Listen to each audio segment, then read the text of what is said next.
Before the gods, there was only the suffocating crush of the primordial universe.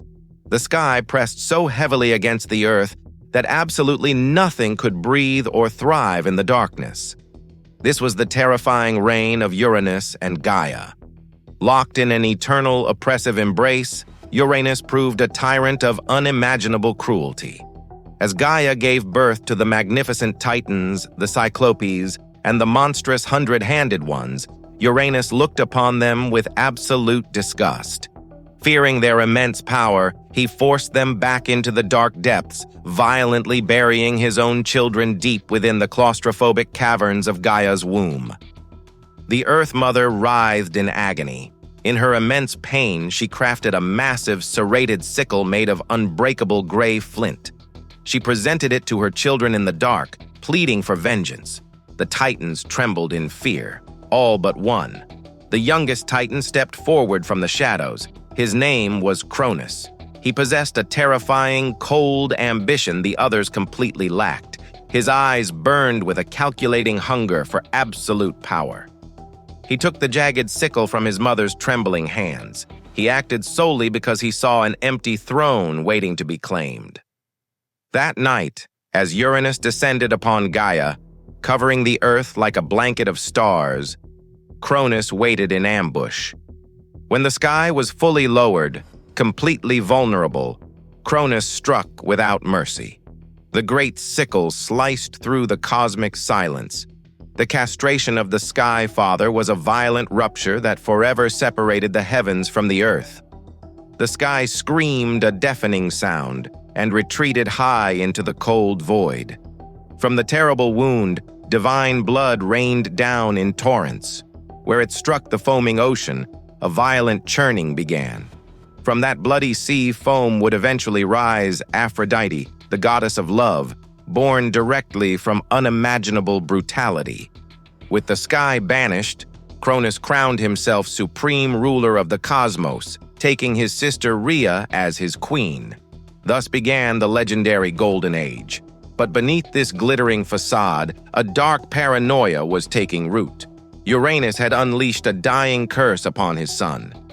Just as you struck down your father, you shall be violently overthrown by your own blood. This ancient prophecy became a slow-acting poison. The golden halls of his grand palace felt like a gilded, suffocating cage. Blatantly refusing to release his monstrous brothers from their underground prison, his ambition turned into crippling fear.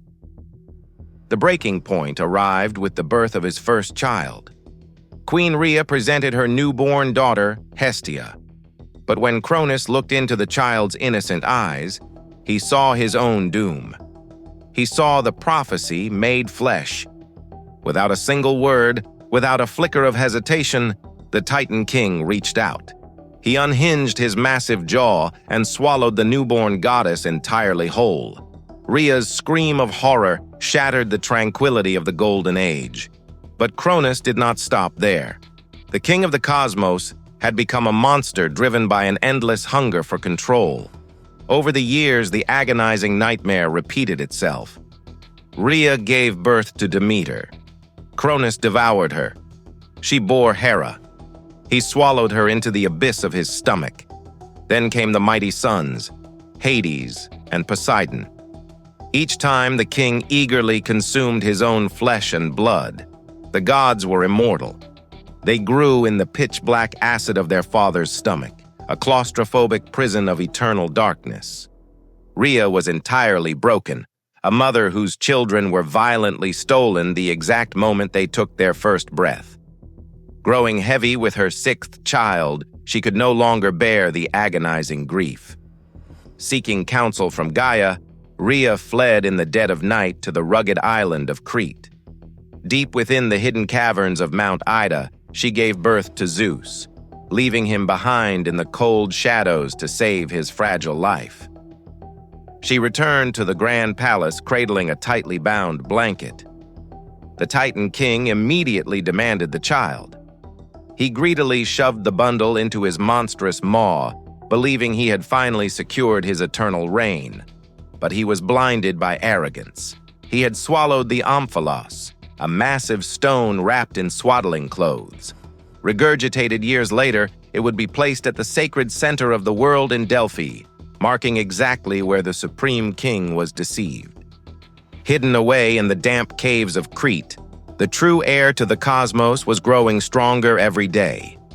Zeus was raised in absolute secrecy, nursed by the magical goat Amalthea to build his formidable strength. To ensure his infant cries never reached his paranoid father, fierce mystical warriors stood guard outside his cave.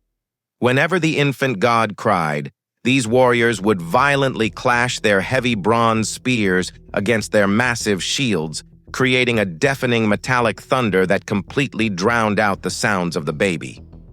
Zeus grew from a vulnerable child into a towering force of nature. His mind was sharp, his muscles forged like iron, and his heart burned with a relentless desire for vengeance. When he reached adulthood, he did not storm Mount Olympus with brute force. He knew he had to use extreme cunning. Disguised as a humble cupbearer, Zeus infiltrated his father's grand palace.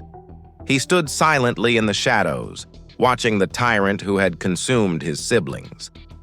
With the help of the Titaness Metis, Zeus crafted a potent, magical elixir.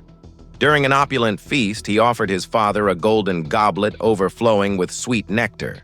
Hidden within the intoxicating drink was the powerful emetic potion. Cronus, entirely unsuspecting, drained the goblet in one massive gulp. The reaction was violently catastrophic. The Titan King's eyes widened in excruciating agony. He collapsed from his throne, clutching his stomach as a monstrous convulsion ripped through his immortal body. The magic tore through his insides. With a deafening roar that shook the earth, Cronus violently regurgitated the massive Omphalos stone. And then, the true nightmare of the Titan King was finally unleashed. Out from the suffocating darkness of his stomach emerged his fully grown, immensely powerful children: Hestia, Demeter, Hera, Hades, and Poseidon.